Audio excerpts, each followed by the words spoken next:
Ma'am पढ़ा है आपने हैंड आउट? क्यों क्यों क्यों नहीं पढ़ा आपने मैम? जो आगे वाले बैठे हैं सबसे पहले तो उनसे ही पूछते हैं ना किस किसने, हाँ आपने पढ़ा है वो मंथ अगो? कि UPSC will not bother about whether your classes were happening regularly or not, or whether your classes happened a month ago or 2 months ago or 6 months ago. You must understand one thing, that this is how the format of the classes is going to be. Some classes may happen regularly, some may not happen regularly, simply because of the availability of the faculty and a whole lot of other factors as well. And there are other also batches also that are going on, and depending upon the availability of different faculties they adjust your classes. So हो सकता है आज एक class हो रही हो, मेरी अगली क्लास एक हफ्ते बाद हो या 2 हफ्ते बाद हो, या पता नहीं, मुझे नहीं पता how that schedule is going to be. This responsibility is on you to prepare. Otherwise you will sit with these blank faces only every time in the class, and believe me, if you are not studying on your own, you are not studying at all. I have told you this in the first class itself. अगर आप केवल classes attend करके आपको लग रहा है कि आपका एग्जाम क्वालिफाई हो जाएगा, तो good luck to you. You please do tell me what is the result of your exam as well by this kind of an approach. This will not work, I am telling you. You need to work hard, you need to be consistent, and ideally by this time, because आपकी classes begin हुए काफी समय हो गया ना. I think they began in what, December end? So it's been what, 5 months? Ideally you should have covered the syllabus on your own by now. आपको ये सब चीजें पता होनी चाहिए थी, बेसिक्स आपको एटलीस्ट अपने आप से ये सब कवर कर लेना चाहिए था. And classes should have been more an exercise where you should have learned more things and where you should have clarified your concepts. अगर ये आप नहीं कर रहे हैं तो कोई जिम्मेदार नहीं होगा इसके लिए, केवल आप ही जिम्मेदार होंगे. और मैं आपको पहले भी बता चुका हूं दैट अल्टीमेटली रिजल्ट सक्सेस हो या फेलियर हो, देखिए कोचिंग इंस्टीट्यूट आपकी फोटो छाप देगा इररिस्पेक्टिव ऑफ कि उन्होंने आपके सक्सेस में या फेलियर में कंट्रीब्यूट किया है, क्योंकि उनको तो फोटो छापने से मतलब है और नोट बनाने से मतलब है. सिंपल सी बात है. देखिए बिजनेस है ना, इंडस्ट्री है, ठीक है. कोचिंग इंस्टीट्यूट को कोई फर्क नहीं पड़ता, पर सक्सेस और फेलियर जो है ना वो आप ही का है. This is going to impact you only, it is not going to impact anyone else. And see, I have already told you so many times, chances are none of you will get selected. Chances are that only. Why? Because that's how the exam is. That's how the figures are loaded.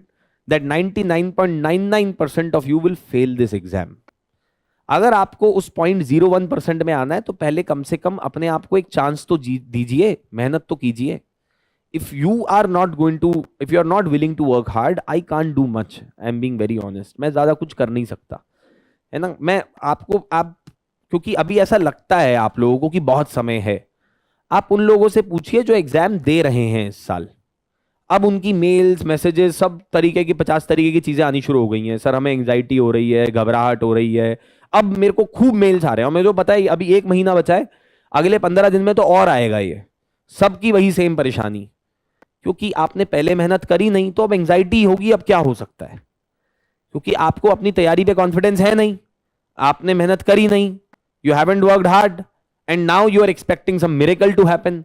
और फिर आप assurance के लिए teacher के पास आ रहे हो कि आप बता दीजिए सर ठीक तो है हमारी तैयारी. मैं कैसे बता दूंगा आपकी तैयारी ठीक है कि नहीं है? How do I get to know that?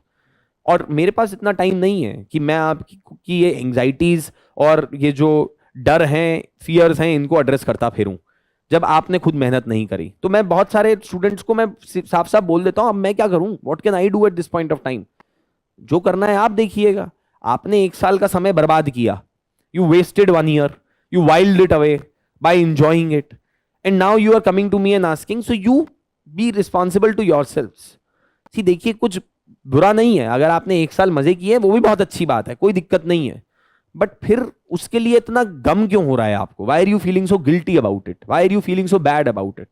when you were enjoying and when you were wasting time, that is not when the time when you were feeling guilty about it. So why are you feeling guilty about it now? You should always learn to live with the decisions and the actions that you have taken. जो आपने किया है उसके साथ आप जीना सीख लीजिए, simple सी बात है. ठीक है, इजी एस्केप नहीं है। मेरे पास अब लोग आ रहे हैं कि मैं कुछ ऐसा जादू कर दूं और मैं उनको ऐसा कोई कॉन्फिडेंस दे दूं कि वो जो है अलग माइंडसेट के साथ एग्जाम में चले जाए। मैं क्या करूं अब? What can I do about it right now? Right, so you, अब लोग आ रहे हैं सर 50 नंबर आ रहे हैं हमारे अभ्यास में, हमारे से अच्छा नहीं हो रहा है, अब समझ घबराहट हो रही है, समझ नहीं आ रहा है, अटेम्प्ट ड्रॉप कर दूं क्या, प्रेशर बन रहा है, ये हो रहा है। तो अब मैं कुछ नहीं कर सकता और no faculty can do anything at this point of time. अभी भी आप लोगों के पास समय है, सुधर जाइए, मैं इतना ही बोलूंगा। नहीं सुधरना है तो वो भी कोई दिक्कत नहीं है, मैं बार बार वही बोल रहा हूं, कोई this is not some school और कॉलेज कि आपको किसी ने जबरदस्ती यहां पे भेजा है। और वो मैं पहले भी बता चुका हूं, जबरदस्ती भेजा है तो वैसे ही कोई फायदा नहीं है। एंड आप अपने खुद से आपसे पूछिए कि आप कर क्या रहे हैं अपनी लाइफ के साथ, है ना, you what you are doing in the prime years of your youth when you are telling yourself that I am preparing for the exam but when you are not doing anything. So you please ask that from yourself. आपको पढ़ लेना चाहिए था ideally, क्योंकि मैंने आपको last class में एक बेसिक इंट्रोडक्शन इसीलिए दिया था कि आप इसको पढ़कर आए। अब वो एक अलग बात है that I know that our class is also happening after quite a bit of break, but still you should have at least read it. आप कुछ नहीं तो आज क्लास में आने से पहले आपको एक बार रिवाइज कर लेना था कि पिछली क्लास में डिस्कस क्या हुआ था। आप अपनी बात छोड़िए, मैं आपकी क्लास में आता हूं ना तो मैं कम से कम नहीं तो आई स्पेंड 15-20 मिनट्स टू सी कि अच्छा क्या पढ़ाया था पिछली क्लास में, नेक्स्ट बैच में क्या पढ़ाना है एंड नेक्स्ट क्लास में क्या पढ़ाना है एंड ऑल ऑफ दैट। अगर मैं इतना एफर्ट कर सकता हूं, मेरे को तो आप ना रात के 4 बजे भी उठा के बोलोगे ना सर आर्टिकल 21 एक्सप्लेन कर दो, मैं कर दूंगा, मैं नींद में भी एक्सप्लेन कर दूंगा। ठीक है, मेरा तो वो कंट्रोल है कॉन्स्टिट्यूशन के ऊपर, आपका नहीं है। तो आपको तो ज्यादा वरीड होना चाहिए कि हम क्लास में आ रहे हैं तो हम ऐसे ही एकदम जो है बिल्कुल ब्लैंक फेस ना बैठ जाएं without any clue and without any idea कि कौन सा टॉपिक होगा। ओ अच्छा आर्टिकल 21 पे हैं हम आज, है ना, I can see this on your faces. Please ask yourself what you are doing if you are not preparing properly for this exam, because you are simply wasting your own time. देखिए बार बार मैं वही बोलता हूँ, parents की तो जो जिंदगी है वो, बहुत सारे स्टूडेंट मेरे को आके बोलते हैं नहीं सर मेरे को पेरेंट्स के लिए कुछ करना है। अबे तू क्या करेगा पेरेंट्स के लिए? Parents have sent you here, parents have done whatever they want to do in their life. तुम क्या सुधारोगे उनकी लाइफ? तुम पहले अपनी लाइफ सुधार लो, है ना। Focus on your own life, focus on what you can do for yourself. Parents will take care of themselves, relatives will take care of themselves. आप इतने बड़े नहीं हुए कि अब आप उनकी लाइफ सुधारेंगे, पहले आप अपनी तो सुधार लीजिए। जो बिगड़ रही है उसको तो सुधार लो, तुम दूसरे की सुधारने चले हो। So my only suggestion to you will be please get a bit sincere about this exam. ये एग्जाम ऐसी पटकनी देगा ना उठा के आपको कि जिंदगी भर याद रखेंगे आप।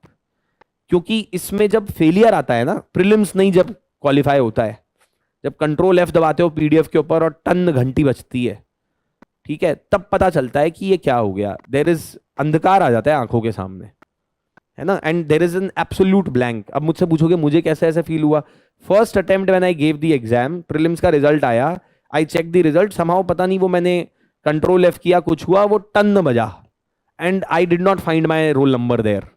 आई गॉट, मेरे को अचानक से पूरा जो है ना, मतलब पिछला 1 साल मेरे दिमाग के सामने आ गया कि यार ये क्या कर डाला and what happened, what mistake did I make. वो तो फाइनली मैंने अगेन फिर मैन्युअली सर्च किया तो मिल गया रोल नंबर, है ना। The point I am trying to make is that one moment is enough to give you a reality check and believe me then it is 1 year of grind again। 1 साल फिर पूरा लगेगा, पूरी 1 साल की cycle लगेगी साहब। और फिर उसके बाद आप प्रीलिम्स क्वालिफाई कर लिए, मेंस चले गए, फिर मेंस के बाद क्वालिफाई नहीं हुआ, इंटरव्यू तक गए, फिर वो पूरी cycle. It is not easy.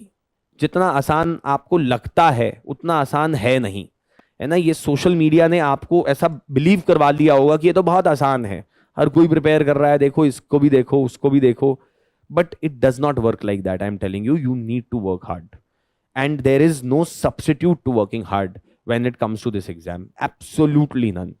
Working hard will only give you a chance. Whether you will qualify or not is still not dependent on that. But if you don't work hard, you are definitely not giving yourself any chance to qualify this exam. That I can tell you for sure, 101%. There are many candidates, those who despite working really hard do not make the list. But if you don't work hard, you will definitely not feature anywhere close to the final merit list. Forget about final merit list, you will not make it to the mains exam also, if this is the attitude that you behave with. So please pull up your socks. This is still not, अभी भी बहुत ज्यादा time नहीं निकला है, आप लोगों के पास समय है. मैंने आपको बोला था कि आपके पास फर्स्ट मूवर्स एडवांटेज है, you have an early advantage. आप लोग जल्दी बिगिन किए हैं, please don't waste that opportunity, है ना. आप लोगों ने ज्यादा समय भी लगाया है, 6 महीने एक्स्ट्रा लगाए हैं आप लोगों ने इस एग्जाम की तैयारी के लिए, ये बात ध्यान रखिएगा. उसकी कॉस्ट है, अपॉर्चुनिटी है उसकी एक. आज से 3 साल 5 साल बाद उसकी अपॉर्चुनिटी कॉस्ट पता चलेगी आपको, जब वो 6 महीने कम एक्सपीरियंस होगा आपके सीवी के ऊपर, जब वो 6 महीने के अंदर आप एक x amount of money earn कर सकते थे, एक x amount of experience earn कर सकते थे, एक x amount of learning gain कर सकते थे, आपने वो 6 महीने वेस्ट कर दिए होंगे. That is when you will realise it. अभी नहीं रियलाइज होगा. At this point of time it's very difficult to understand what is happening. It's only when you get closer to the exam, it's only when you actually face failure in the exam, which believe me 99.99% of you are going to fail. Chances are that only. So मैं डरा नहीं रहा हूं, मैं simply आपको reality बता रहा हूं. डरावना तो ये एग्जाम है ना. That is what this exam is all about. So get used to the reality of what life is. Life is not a bed of roses. It is not so easy, है ना. ऐसे ही IAS नहीं बन जाते हैं, मेहनत करनी पड़ेगी. And you have to dedicate yourself to this cause completely. So whenever you turn up in any class, you should make sure you should at least go through what was discussed in the last class, what was shared with you in the last class. देख के तो आइएगा. कुछ केवल सीधा मुंह उठा के यहाँ पे क्लास में आ जाएंगे, कोई फायदा नहीं है. मत कीजिए अटेंड क्लास. बेटर है घर, मैं अगर आपकी जगह होता तो मैं आता ही नहीं. मैं बोलता कि भाई अपना चद्दर ओढ़ो और सो जाओ मस्त, है ना. एसी चलाता बढ़िया से और सो जाता. और वो भी अगर प्रॉब्लम है तो यहाँ तो एसी है ही, यहाँ सो जाइए, कोई दिक्कत नहीं है ना. पीछे इतनी सारी बेंचेस हैं और भी बड़े सारे रूम्स खाली पड़े हैं. इफ़ यू टेल, मैं फैकल्टी रूम में भी अरेंजमेंट करवा दूंगा, वहाँ पे आराम से लेट के सोइएगा, कोई दिक्कत नहीं है ना. बट अपने आप की आंखों में धूल मत झोंकिएगा. Do not make a fool out of yourself by telling that you are preparing for this exam. You are not, unless you are working hard, unless you are giving at least 4 to 6 hours a day, you are not preparing for this exam. You are just fooling around, not with anyone else, but with yourself. Anyway, so now what happens in AK Gopalan versus